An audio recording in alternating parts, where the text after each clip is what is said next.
day 3 of the November 04 7-day retreat in Springwater.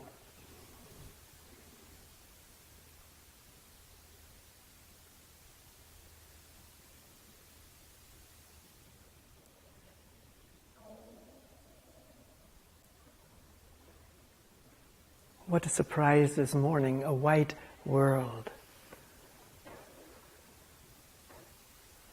Not yet smudged. It'll happen soon enough.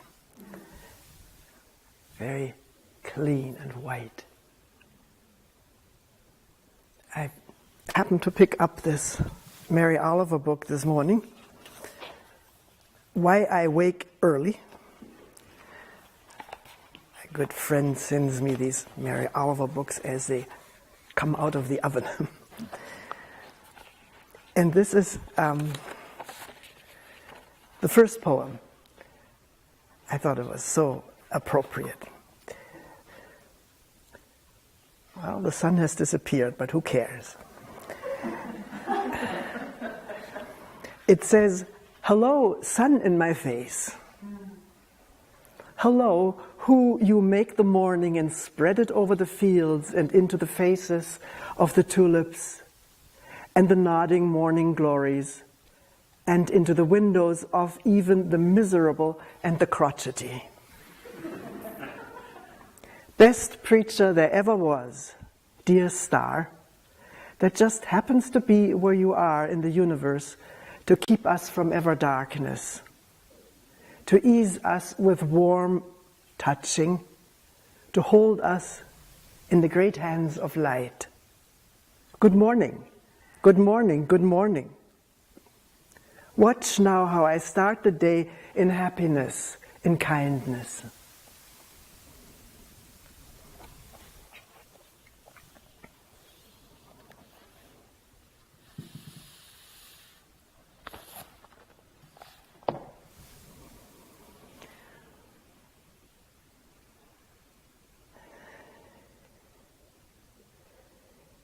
Sometimes a problem that arises in a group and is looked into doesn't let go of one for a while. You just need to look further. And yesterday it was this thing of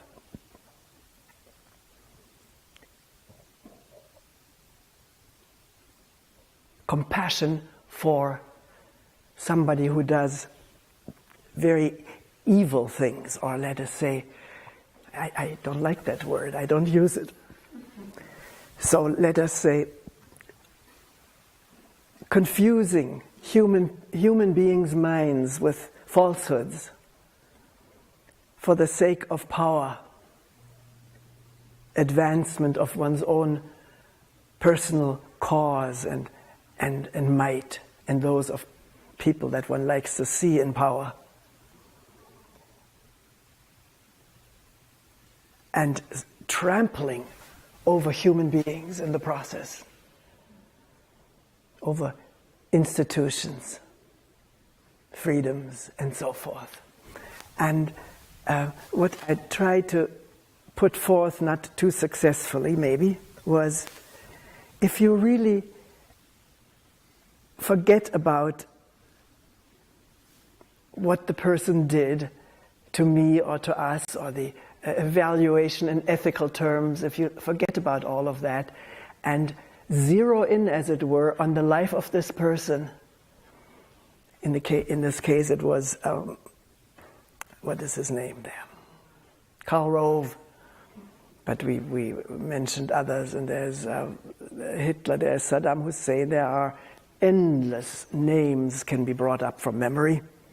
People who have stamped ruthlessly, insensitively over other people's lives, stomping them out. And the question is, what if you really followed that life in its detail, and not just maybe as a little boy or as he was born, but what was life for his parents, his neighborhood, the culture they grew in, or the absence of culture. If we followed it up like a good movie maker does it, then all of a sudden you see the whole thing differently. You may find yourself taking the side, identifying, as it were, with the villain. That's what a good movie maker is able to do. So well portraying what is happening in somebody's life whom we think is evil, villainous, beyond redemption.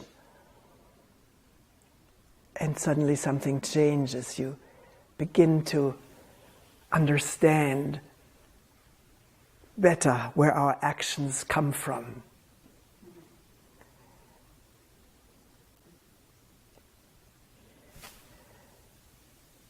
I remember as a little girl being given as a gift a Bible, Old and New Testament, although I only remember the Old Testament line drawings. And I was really filled with dread about this God and his lieutenants. I see the angel Gabriel with this huge sword right across the picture.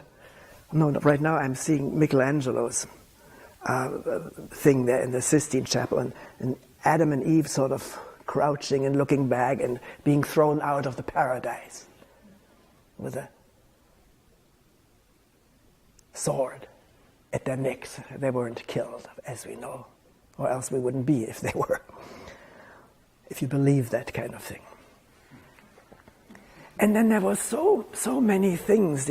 I see a picture, line drawing of Sodom and Gomorrah burning, and this woman transfixed into a pillar of salt because she did what she wasn't supposed to do. She wasn't supposed to look back. She did, and she froze into a pillar of salt, whereas the others who obeyed God got out of there and made it. And so there are lots of pictures like Adam and Eve hiding behind that tree, which was no hideout because God could see everywhere. So I grew up with quite a bit of respect, to say it positively, dread of this avenging God who would get you with punishment if you disobeyed. And then, of course, the Crusades. My mother read a book for a while, and they talked about it. We kids didn't read it, but it was the Kinderkreuzzug, the Crusade of the Children, where children were dressed up to march down into the land to retrieve the grave of Christ from the heathens. And you know, it just occurs to me right now, we haven't gotten one step further. This is where Arafat wants to be buried in Jerusalem, and the Jews say no. You cannot be buried where, what's the reasoning? There's some reasoning there. Where somebody else was buried. So, where does this come from? What makes it possible to think in such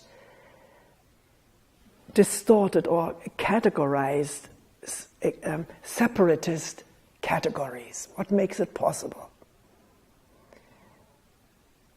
Or what makes it possible, you can ask further, that pleasure arises out of causing others pain? Because that is what happens. And you thought Americans would have come to a crude or rude awakening with these revelations of Abu Ghraib near Baghdad. But it's forgotten so quickly. The news just, it's like a constant stream of horrendous events washing over those of yesterday. But that these up and standing young people could engage in such horrible actions. Horrible actions. And yet, I heard a few stories how these people were in this prison there, lived there, 120-degree heat, no air conditioners, and in the mind, the throbbing indoctrination that these are animals who are guarding, because the way our administration talked about Al-Qaeda people, not all of those were such a mess, but how they talked, it was never talked that these were human beings. These were killers and murderers and assassins, animals, and this was weaving around in the guards' brains. And also messages which have not been owned up to treat them whichever way, so we get some more information.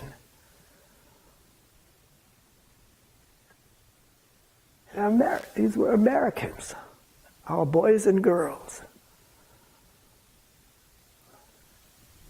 They were human beings who are capable of what anyone seems to be capable of under the right or wrong conditions. And yet also, here and there, one who says enough is enough and who will risk his career or life, reputation to denounce this to some. Maybe not just to be mean, but to set something right or bring something to light.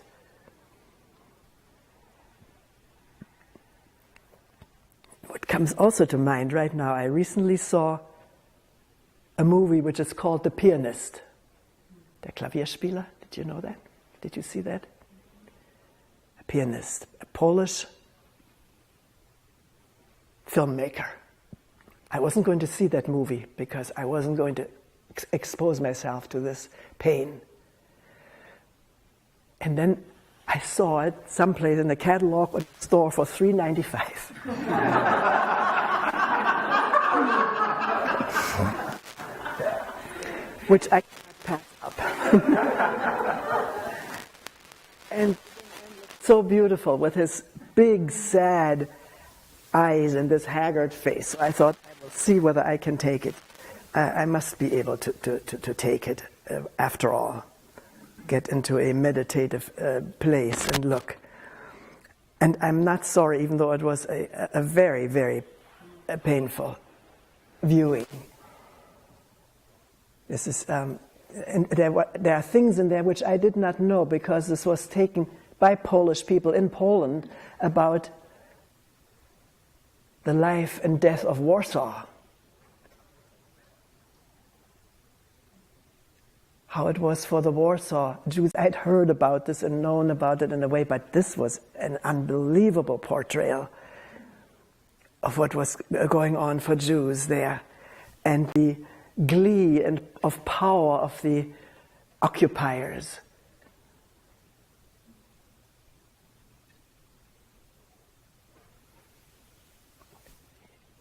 Almost you could enter into the brain of these people, where, as I said earlier, where pleasure and pain are so close. And they tell us that in the brain, these two centers are just contiguous to each other. The pain center sits right next to the pleasure center. That's how you can explain how this tips over. Too much pain can become pleasure, and too much pleasure, pain. Physiologically, not just mentally or psychologically, but also physiologically through the firing of neurons. And in the midst of this total destruction of the city, which is true, this pianist escaping and finding little lodgings where he eats horrible stuff, whatever he finds, a rotten potato or something. But he hides successfully, has a lot of stamina. And then the Germans move in, a small troop there, led by a lieutenant or captain. They're on the retreat. The Russians are right behind them. They temporarily take over the little section there with a hospital in it. and a lieutenant takes this place as his headquarters where the pianist is hiding. And he runs into him. He looks over the whole crumpled up building, and in the attic he finds this near no longer human being there. And he questions him. It's a very good type, very much like a German lieutenant looked like, and the actor was a German. And he asks him, what are you doing? And he says, I'm hiding. Well, what do you do in daily life? And he says, I'm a pianist. And there's a huge baby grand piano in the room, and he says, play something. And this man starts playing, and the officer is totally transfixed from the beauty of this music. The whole thing, because he has come through nothing but destruction himself. And here this Beethoven or Mozart, whatever, it's an incredible scene. Not many words are said, but he gives the man some bread, and he always brings a little bit of bread or cheese every day upstairs into the attic. So, in the midst of all this horrible evil, if you want to, evil doing, and the gleeful mistreating of people, here is this man who brings crusts of bread and cheese and whatever he can scrape up to a Pole. The Germans detested the Poles almost as much as the Jews. The combination, a Polish Jew, that was lethal. And later on, at the end of the movie, because it was supposedly a true story, it says that the pianist is still playing the piano. He's now in his 80s, in Warsaw on the radio. And the lieutenant was taken prisoner and died in prison.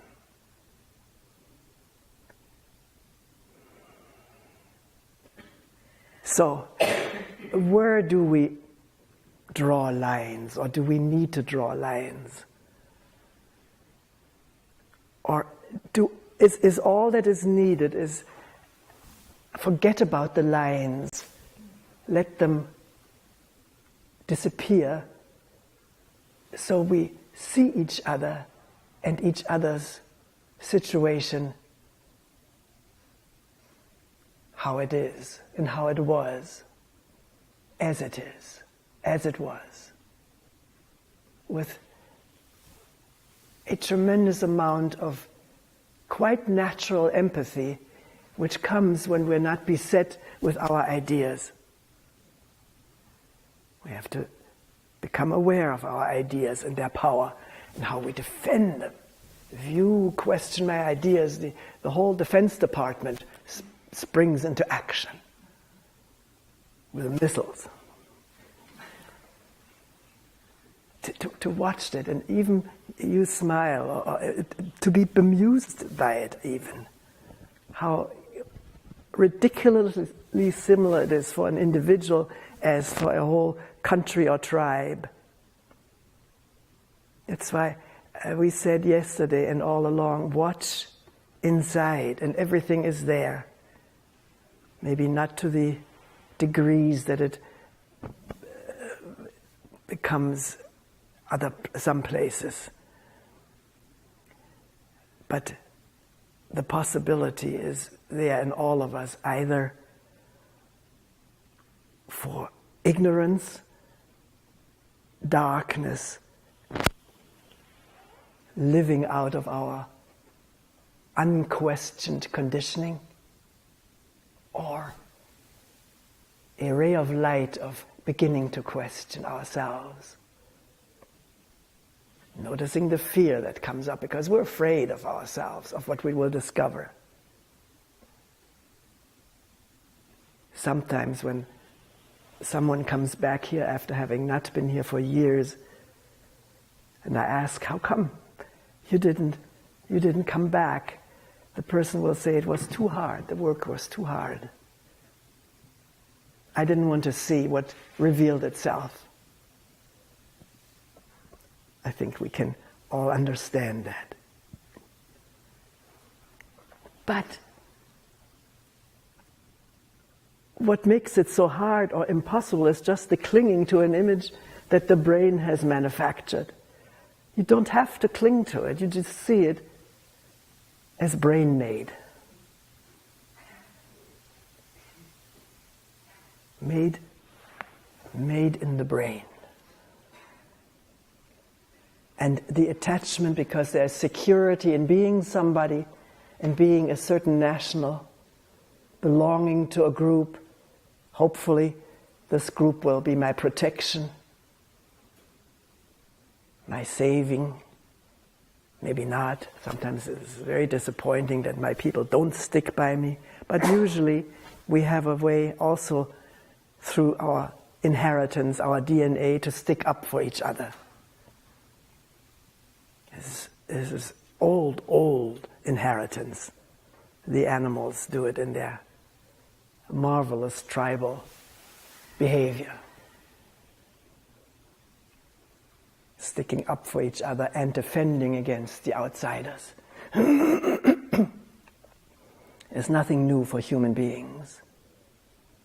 The only thing that is new, maybe, we don't know enough about it, but the only thing that seems new is this extraordinary possibility to have an insight into the power of conditioning and question whether it has to go on like this. We don't know. We have to see.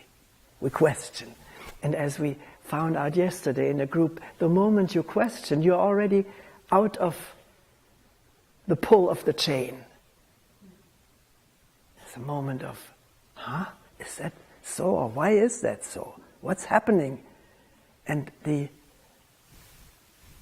chain reaction is interrupted. It's not a big thing. It may not be a big insight yet, but it is a wondering, which is a marvelous word. Wondering is the same as a wonder. In German, it's ein Wunder is a miracle. To wonder is to come in touch with what seems like miracles.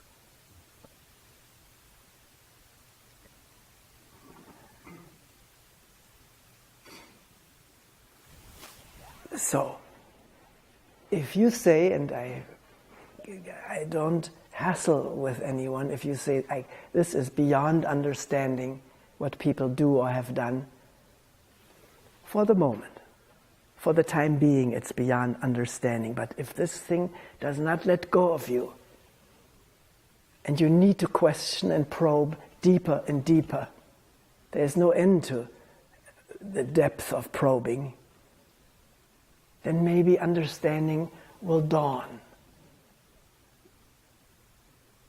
How does it dawn?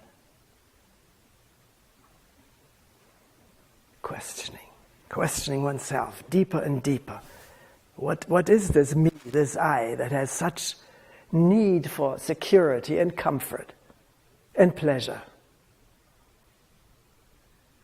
Question and don't stop questioning, meaning entering into darkness of not knowing, and yet the mind being in a mode of wondering.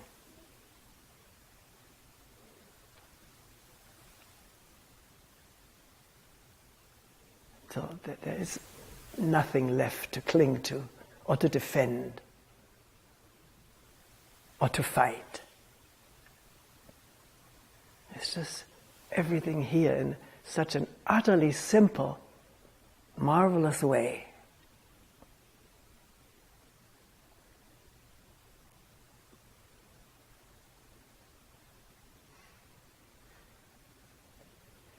You and I, but not with a canyon or a chasm between.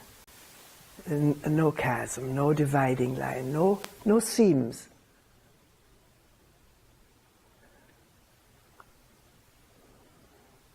just the way we are, the way we grew up, the way we happen to develop, seems inexorable, the development and how it continues, but it is not. A moment of stopping and wondering, and the chain is interrupted.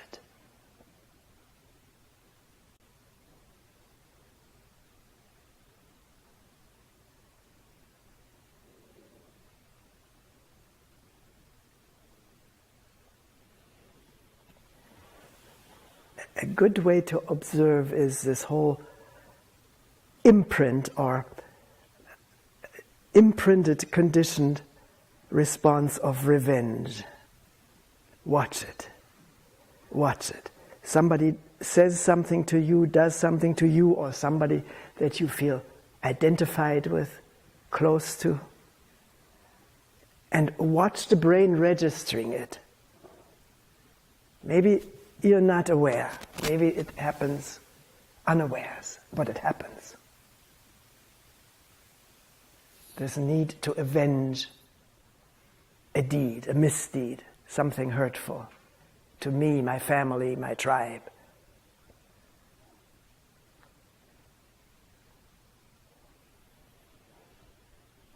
And does that have to take place? It does if there is no light, no sun shining into the prison.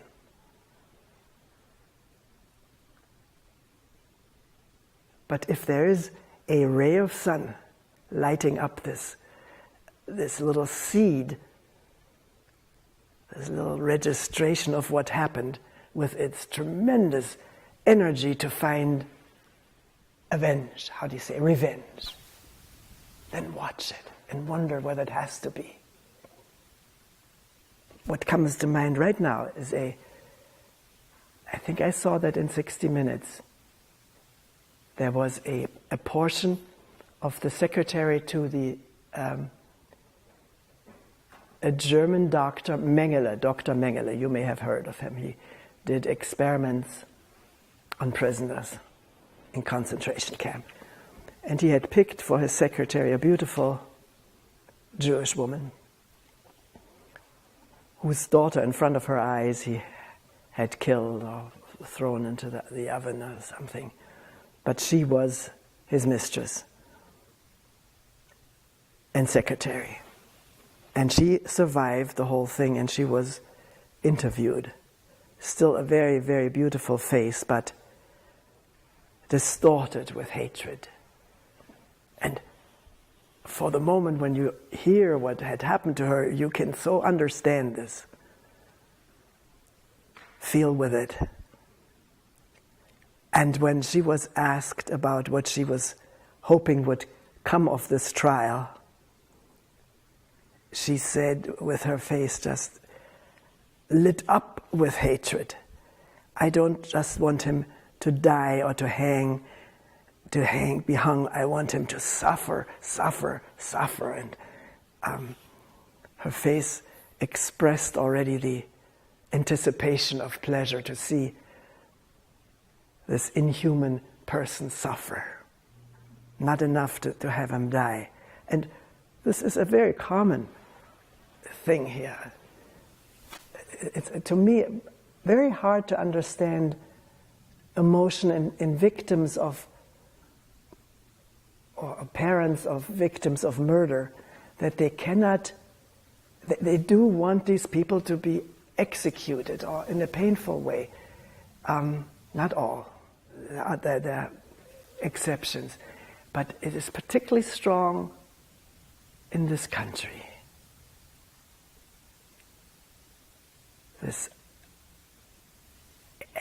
And people say, then I will have peace. If I know this person is gone or has been executed, then there is closure.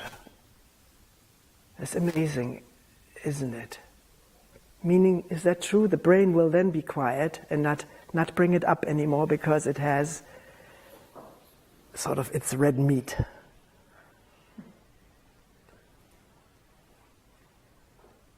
But I haven't lost anybody, although years ago that was the case. But this desire to seize, the illusion that I will have peace just because somebody else is dying, maybe in a painful way, that is very hard to, how do you say, to feel. There's a German word, nachvollziehen. I don't know what that is in English. To feel with that. And yet it happens so frequently that there must be quite a program for that. The relief of knowing somebody else has suffered pain for what they did.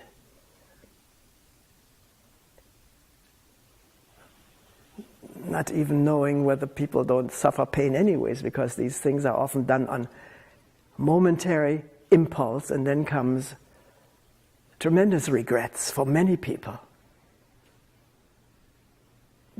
which are more painful than maybe than any death sentence. Feeling of guilt, regret,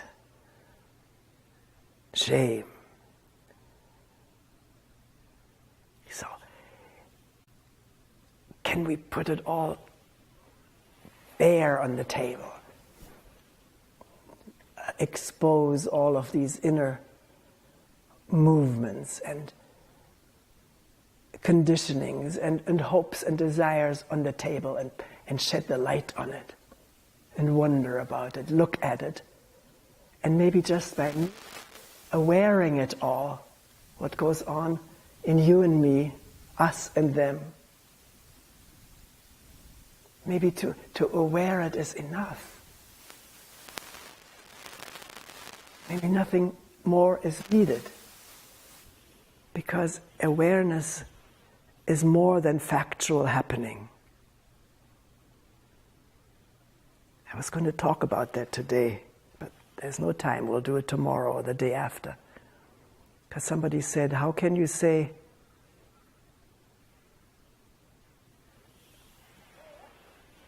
that seeing something is vaster than what is seen?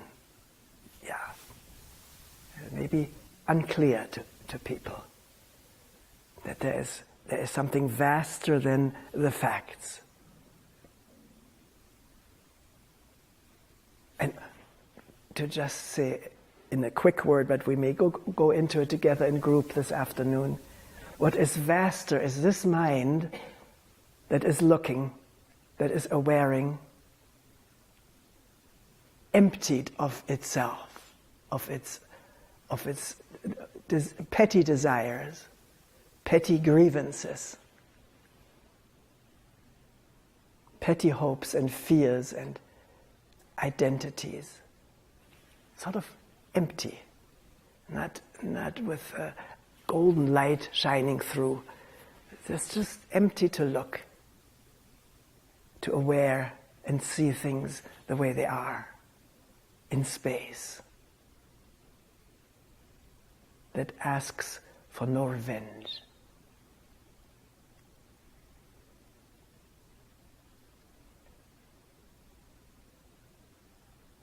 Are we together on this?